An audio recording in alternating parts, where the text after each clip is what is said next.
Good evening, everybody. After 4 years of the greatest single term in American history, President Trump today left the White House and he spoke to the American people one last time as President of the United States.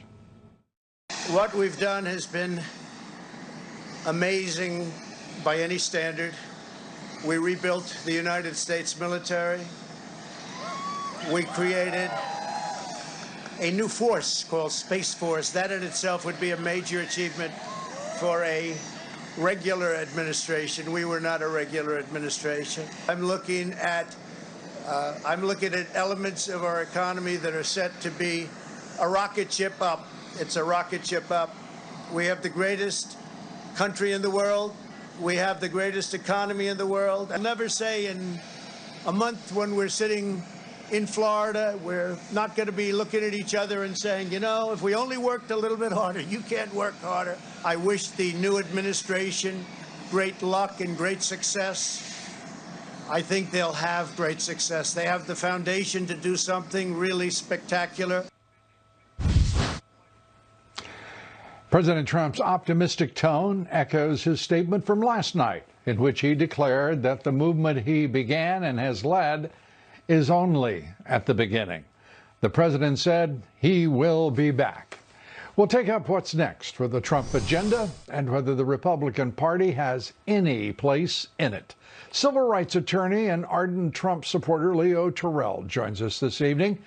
Before leaving office, President Trump declassified the Obamagate documents that have been hidden from the American people for years.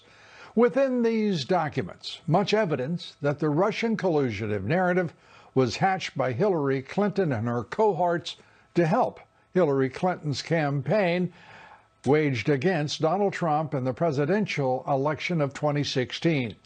Further evidence that the deep state worked in concert with the radical Dems to smear, to damage Donald Trump before he could become president, to deny him the White House. Never has a president been so viciously attacked by his enemies. Never has a president faced the political and legal persecution based on specious lies as has President Trump. Just the News editor-in-chief John Solomon has worked tirelessly to secure these documents and to report their contents. John Solomon is with us this evening. We'll also be talking with Kash Patel. He worked with the Director of National Intelligence and was Chief of Staff to the acting Secretary of Defense. He also worked with Congressman Devin Nunes to expose the truth behind the biggest political scandal in American history. Patel was most recently, as I said, Chief of Staff to Chris Miller, the acting Secretary of Defense. After President Trump's term concluded at noon Eastern Time, the Joe Biden presidential administration began, ushered in with effusive praise from the national left-wing media. The praise heaped on Biden, a direct contrast to the vicious attacks hurled against President Trump on his inauguration day and over the course of the past 4 years. We'll take up the national left-wing media's transformation that we all observed today with investigative journalist Sarah Carter. And today's inauguration, a stark contrast to 4 years ago when tens of thousands of Trump supporters watched President Trump sworn in. Today, almost no one was there to attend despite receiving 80 million votes. President Joe Biden was talking with a select group of dignitaries before a national mall devoid of people and filled only with flags, mostly American flags. 25,000 of our troops were also on hand today in the nation's capital to secure the inaugural ceremonies. All went off safely. For more on what is happening on the ground in D.C., we turn to Fox News correspondent Mike Tobin. Mike. Hi there, Lou. Between the D.C. Mayor Muriel Bowser telling people not to come in this massive lockdown, the Biden campaign promised they could have the smallest crowd for inauguration ever, and they very well may have delivered. The security force here in D.C. is unlike any for any inauguration in the past. Miles and miles of fencing, some 12,000 feet of razor wire surround the Capitol right now. Jersey barriers are in the street. Trucks block the roads. There are checkpoints wherever you go. One Secret Service agent said they're throwing the kitchen sink at this event. You have the Secret Service, Border Patrol, local police, even TSA agents are working those checkpoints. You have bomb disposal units on the street here and bomb sniffing dogs on the job. In the end, you have more people standing sentry than you do civilians. There have been a couple of demonstrations through the day. There's an ever-present demonstration at BLM Plaza, but when we were out there today, there were as many cameras as there were demonstrators. A demonstration popped up here at the Capitol, and there were some counter demonstrators in the form of Trump supporters, and there was some friction between those two groups, but it manifested mostly in the form of shouting. But you had a massive security presence here. Some people say overkill, but in the end, there was no major problem, no sideshow. Lou? Excellent news. No sideshow. We've seen plenty of sideshows, Mike. Thanks so much. We appreciate it. Mike Tobin from the nation's capital. And Mike, by the way, on the front lines in nearly every instance. Our team coverage continues now with Fox News correspondent Steve Harrigan on how much the Washington area had prepared for this day. Steve. Lou, we've seen a tremendous security buildup here over the past several days, and now for the first time we're starting to see that buildup unwind. You can see some cranes behind me now. They're actually pulling up some concrete barriers. Behind those barriers, fencing, and we're seeing National Guard as well as Secret Service. Tremendous days of preparation. By 6 a.m. tomorrow, they say these roadblocks, most of them will be gone. They're going to have to work all night to do that. The preparation we saw was tremendous. We were actually looking for demonstrators for most of the day. Very hard to find anyone out there protesting. This was a city that was very hard to get into, a little bit easier to get out of. They actually shut down 4 main bridges between D.C. and Virginia. We were at one where there were rumors of perhaps thousands of people intending to come and protest. There was police there, there was National Guard there, but no protesters in sight. Getting around the city has been tough. Almost everyone you see out is on foot. The stores not only shut, but boarded up. They were hoping to get a bump for the inauguration week, but really a pretty much deserted place, just people out really walking with children, walking their dogs, and hoping that life will begin to get back to normal here at 6 a.m. tomorrow. Lou, back to you. Steve, I think the whole country is looking forward to that possibility, and we hope prospect. Steve Harrigan, thank you so much. Also, Mr. Harrigan, always on the front lines, whether it is a natural disaster or man-made, among our intrepid team of correspondents. Before leaving Joint Base Andrews today, President Trump told his supporters that he will be back. I will always fight for you. I will be watching, I will be listening, and I will tell you that the future of this country has never been better. The things that we've done have been just incredible, and I couldn't have done it without you. So just a goodbye. We love you.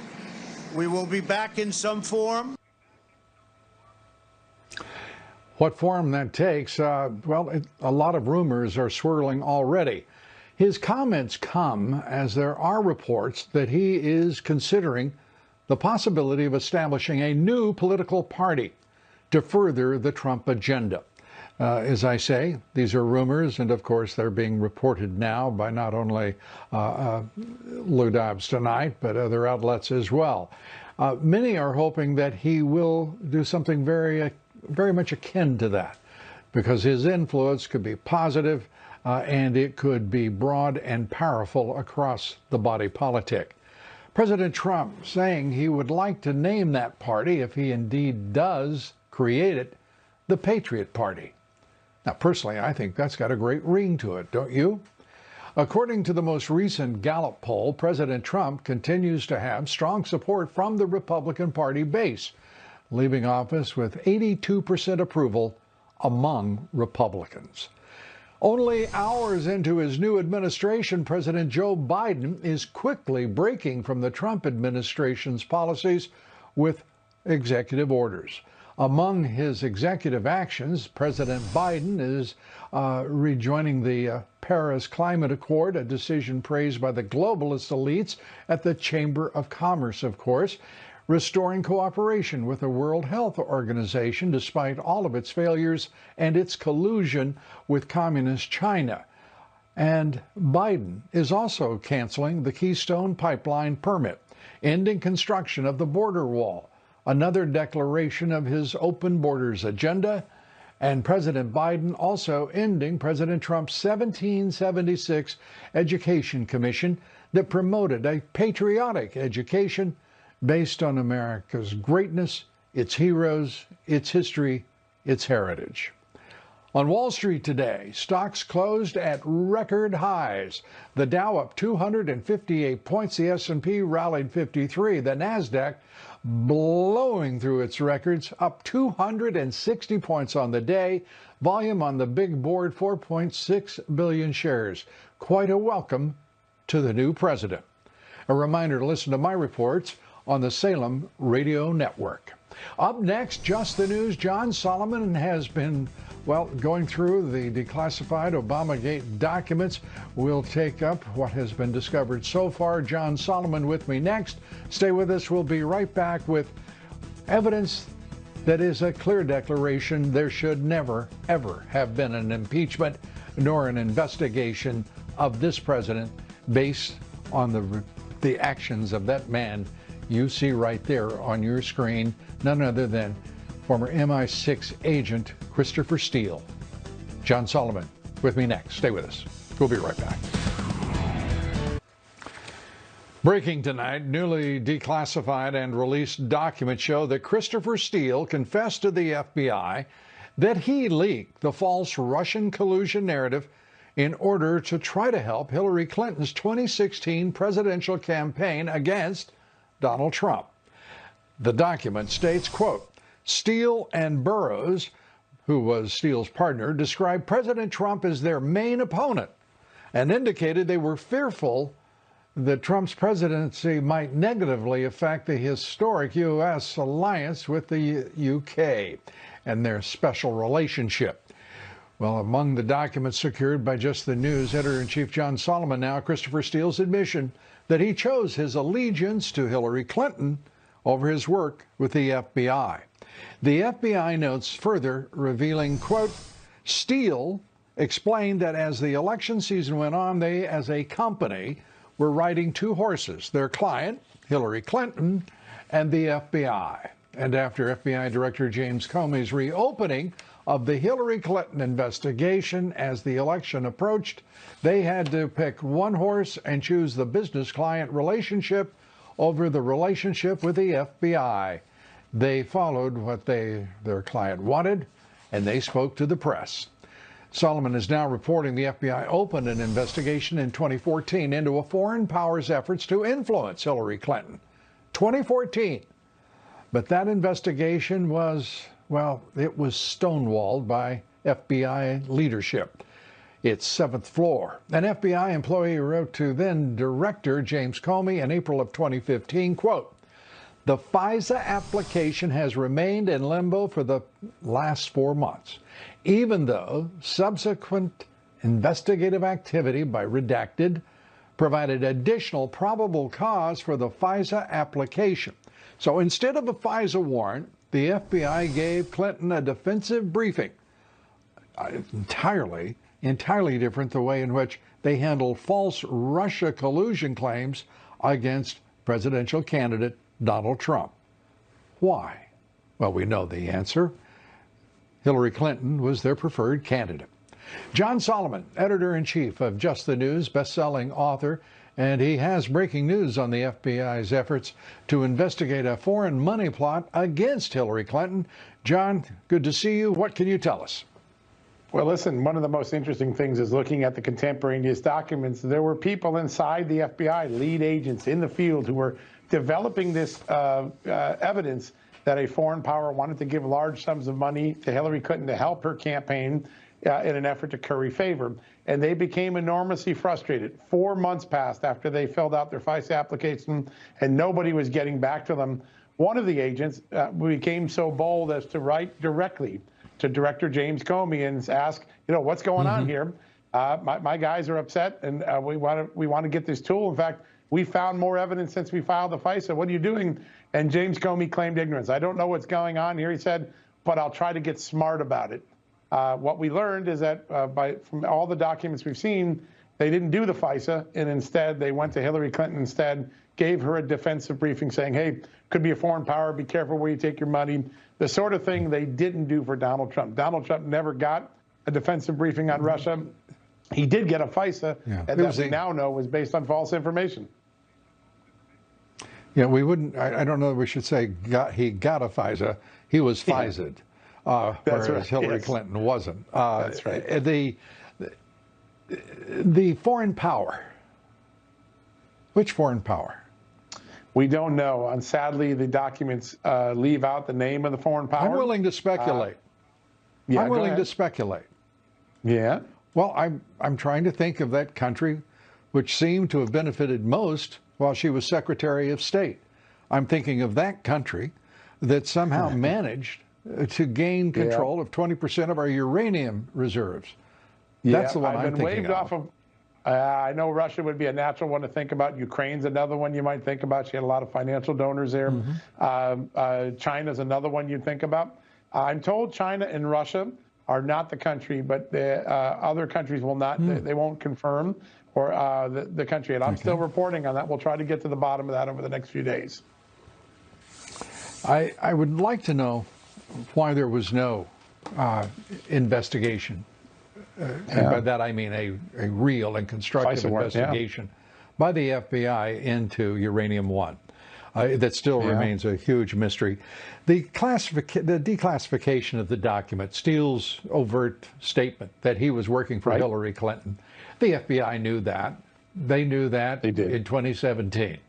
And they knew that and created a special counsel. Well, I think so, too, because they were part of the first attempts to frame General Michael Flynn. So they were on a mission already.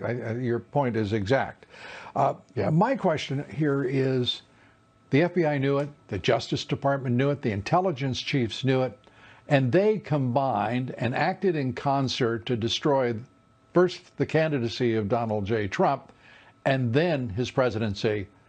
And we have witnessed this, we have known these documents further corroborate it, and there isn't a single soul among those corrupt officials who've been held accountable, and not anyone in the left-wing national media, as far as I know, has put those facts before their readers, their listeners, and their viewers and users, and said, this is the truth, and what we carried to you in giant buckets from 2016 and 2017 on was a lie. Why not? Yeah, there's a conspiracy of silence, and I think the news media is ashamed of its reporting, so they've just moved on and pretend it didn't happen. And I think that's unfortunate. We're learning some new things in these documents, even as we speak. The FBI was aware that Hillary Clinton's inner circle was working on a Russia collusion narrative as early as April 2016, way earlier than we thought. We've always been told July was sort of the ignition date. We now learn in these documents, April, Cody Scherer, one of the inner members of the Clinton advisory team, was putting together a lot of the salacious stuff that later became part of Steele's dossier. In April, he gives it to a State Department official. State Department official gives it to Steele. And then there's an effort to try to acquire or buy a tape from Russia. Christopher Steele even thought that was going to be a trap. He thought that was a setup and there. But the extent to which the Clinton team was trying to create a false narrative about Donald Trump, it showed very few bounds. John Solomon, thank you for all of your work throughout the past 4 years. As we have all in this country witnessed a president subverted, his agenda blocked and opposed at every turn by the deep state, the Democrat Party, and with absolute abandon for integrity, for honesty. It's a shame what we have permitted to happen to a great president, but it would be as tragic for even a middling president. It's a shame that this Republican Party didn't have the guts, the will, the principle to stand up. Shame on the leadership of the Republican Party. Shame on all of those who could have made a difference, who chose to avert their eyes. John Solomon, luckily, the nation had you. We appreciate it. And Thank you, got sir. you. Stay with us. Thanks so much. Stay with us. We have much more on the Obamagate. We'll be talking with Kash Patel. He's the man who worked with Devin Nunes and the Director of National Intelligence to expose the plot to overthrow President Trump. He's a major part of history. We'll be right back. Stay with us.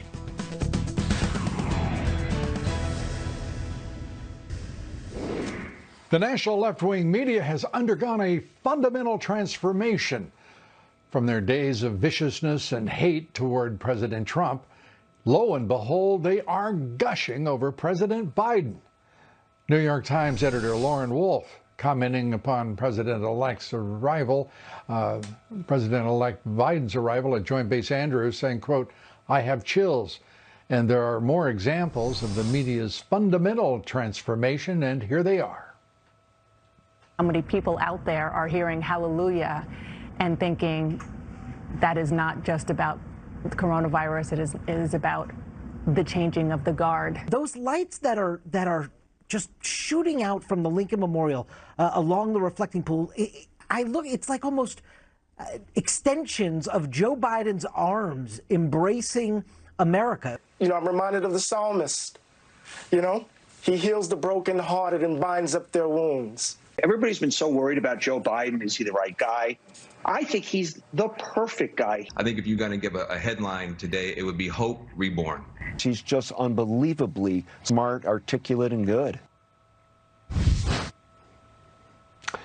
I haven't heard effusiveness like that on the part of the national left-wing media since, that's right, I guess it was Obama-Biden. Our next guest has been central to exposing the greatest political scandal in our history.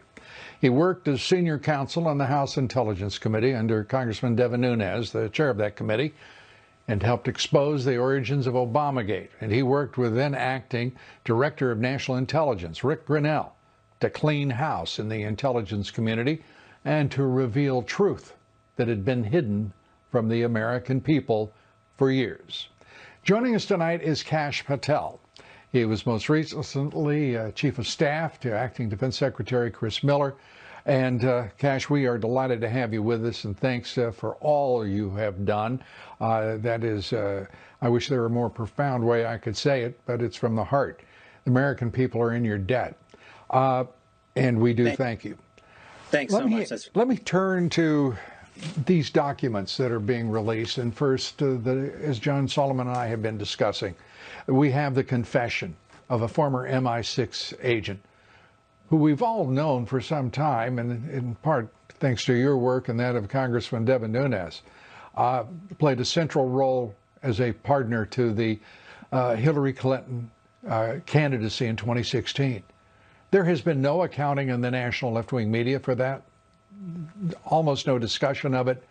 We've got absolute evidence and corroboration of it. Will there ever be consequence? Well, Lou, that's a great question. And, you know, I made 2 agreements when I signed up for the task with Devin when he was chairman of the House Intel Committee. And he agreed to both of them. I said, whatever we find, it has to go out to the American people so they can read it for themselves. And the second part is accountability. You have to have accountability of those that govern before you can have accountability of those that they govern over. Absolutely. Devin agreed to both of them. And I think we're about 99% of the way through accountability on the first, through revealing the documents on the first part, thanks to your good work and folks like John Solomon and accountability. Unfortunately, that can only come from within, so we're still relying on the Department of Justice to execute that front. Yeah. Your sense of how important these documents are that have been President Trump declassified and are now being released. How complete do you think that release will be? how profound an impact do you think it will have on, first of all, accountability? Well, I think it'll be, hopefully, I haven't seen it, but I'm hopeful that it's very complete, because it includes things that Chairman Nunes and I discovered along with our team so many years ago, and it's the whole laundry list of things. So if they're declassifying that, then we're nearly the whole way there on the declassification. I can tell you that, having reviewed every single one of those documents personally in my capacity on the committee.